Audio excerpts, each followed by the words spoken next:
Hi this is Shabna Jain. நாங்கள் இன்றைக்கி ஒரு முக்கியமான விஷயத்தை பற்றி பேச போகிறோம். அதாவது பொதுவாக பேரண்ட்ஸ்கிட்ட ஒரு கருத்தைக்கு பிள்ளைகள் அந்த ப்ரைமரியில் 1ஆம் ஆண்டு 2ஆம் ஆண்டு 3ஆம் ஆண்டில் படிக்கிறாங்க இல்லை, வாசிக்கிறாங்க இல்லை, எழுதுகிறாங்க இல்லை அப்படின்ற ஒரு முறைப்பாடு காணப்படுது. உண்மையாகவே இந்த 1ஆம் ஆண்டு 2ஆம் ஆண்டு 3ஆம் ஆண்டுன்றது படிக்கிற அந்த கிரகித்தல் எடுக்கிற வயசு இல்லை. உண்மையாகவே அவங்க செயற்பட்டு மகிழ்வோம் என்ற செயற்பாடு தான் அங்கே நடக்குது பெரும்பாலுமே. அதாவது அவங்களோட எல்லா செயற்பாடுகளுமே ஒரு விளையாட்டு ரீதியாக அவங்களோட நிலையை விழுத்தி செய்கிற ஒரு செயற்பாட்டு நிகழ்ச்சியாகத்தான் அது காணப்படும். அது ஒரு ப்ரோக்ராம். நீங்கள் 1ஆம் ஆண்டுலேயே அந்த பிள்ளைய போய் கிளாஸில் போடுறது, அப்படி இல்லாட்டி எழுத்து பழக்க முயற்சிக்கிறது, வாசிக்கிறதுக்கு ட்ரை பண்ண கொடுக்கறது எல்லாமே பிளேஃபுல்லான ஒரு என்ஜாயான ஒரு சூழலை நீங்கள் செய்கிறதுல பிரச்சனை இல்லை. ஆனால் அதை ஒரு ஸ்ட்ரெஸ்ஸாக பிள்ளைகளுக்கு நீங்கள் புகுத்த பார்க்குறது பிள்ளை. ஏன்னா அந்த 1ஆம் ஆண்டு பிள்ளைன்றது உண்மையாகவே விளையாடுற வயசு. அந்த பிள்ளைகளுக்கு அந்த பிள்ளைய பிடிச்சி படி நீங்கள் கிளாஸ் அனுப்பினதுக்கு எந்த பிரயோசனம் இல்லை. அந்த பிள்ளைட வயசுக்கு அதை என்ன செய்யணுமோ அதைத்தான் செய்யணும். அதையும் மீறி நீங்கள் செயற்பாடை அந்த பிள்ளைகளுக்கு செய்ய வைப்பீங்களாக இருந்தால் அந்த பிள்ளை படிப்பை வெறுக்கிற ஒரு பிள்ளையாக மாறும் என்றல எந்த சந்தேகமும் இல்லை.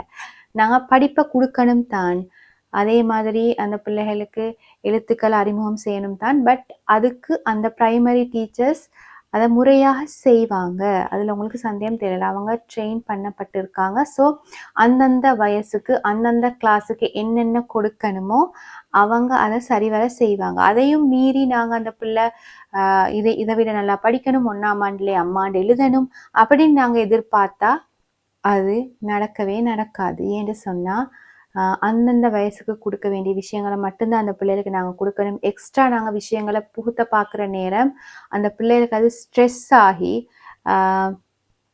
படிக்கவே தேவையில்லை, ஸ்கூல் வரவே தேவையில்லை, இது பெரிய கரைச்சலாக இருக்கி அப்படின்ற ஒரு மைண்ட் செட்டுக்கு அந்த பிள்ளை வந்துடும். ஸோ நாங்கள் பேரண்ட்ஸாக நாங்கள் அந்த விஷயத்தில் கொஞ்சம் கவனம் செலுத்தணும்.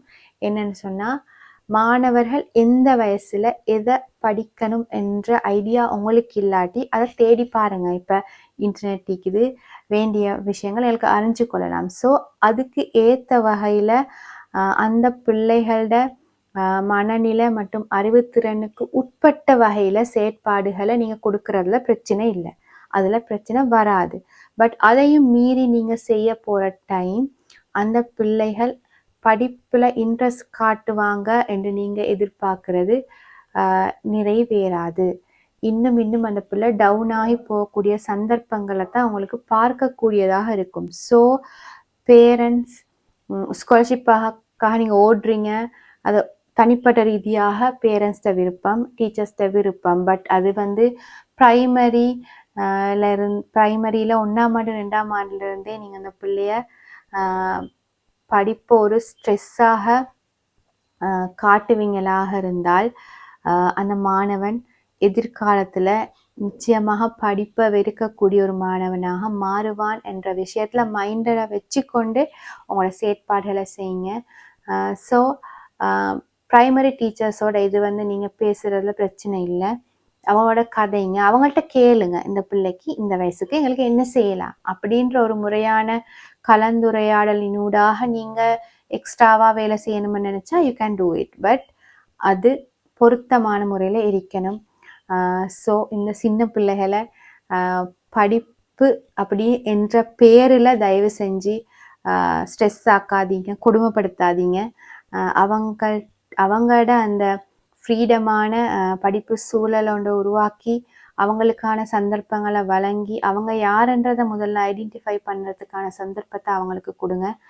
உங்களோட ஸ்ட்ரெஸ்ஸை தயவு செஞ்சு பிள்ளைகளுக்கு திணிக்காதீங்க. இது பிரயோசனமாக இருந்திருக்கும்னு நம்புகிறேன். Thank you so much.